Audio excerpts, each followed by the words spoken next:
Ɲininkaliw. Fɔlɔ, ni yɔrɔ kofɔlen ninnu ni ɲɔgɔn cɛ, jumɛn ni jumɛn de kɔntaminelen don kosɛbɛ?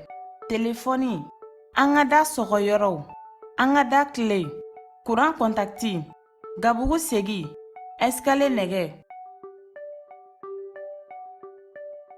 Jaabili, bolo caman bɛ se ninnu bɛɛ de ma. O la sa, u bɛɛ de ka kan ka désinfecter sanga ni waati ni ji safinɛman ye, walima eau de javel ou bien alcool la. Ɲininkali filanan, ne bɛ baara kɛ mairie de la. Ne ka kan ka taa don o don sɔgɔma. Ne bɛ se ka taa nɛgɛso la wa?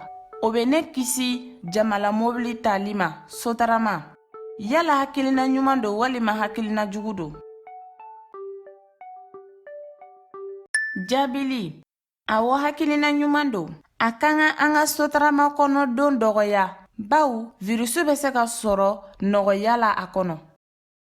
Ɲininkali sabanan, n y'a fɔ bitigitigi ɲɛna k'a ka malo 25 kilo o ni nanfɛn kɛnɛw ni safinɛ dɔ di yan, ko n b'a sara dɔɔni dɔɔni.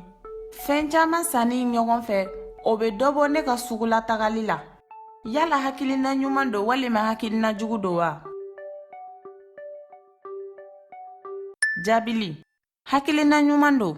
Sugu ye yɔrɔ ye mɔgɔ caman bɛ sɔrɔ yɔrɔ min, wa a bɛ se ka kɛ virusi bɛ yɛlɛma nɔgɔya la. O la sa, a ɲininen don aw fɛ aw ka dɔ bɔ aw ka sugula taga la.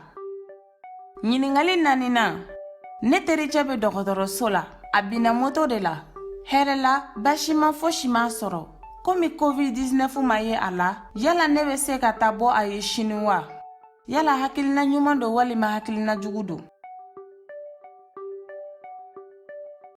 Jaabili, hakilina jugu don. Dɔgɔtɔrɔsow ye yɔrɔw ye ni epidemi COVID-19 waati in na, banabagatɔ caman de bɛ bila yen. Minnu ka bana bɛ se ka yɛlɛma. I bɛ na i tericɛ ye n'a nana so. O la sa, yanni a ka na, i bɛ se k'a wele telefɔni na. Ekɔlu datugulen don ka sabu kɛ COVID-19 ye, wa denmisɛnnin bɛɛ de bɛ so.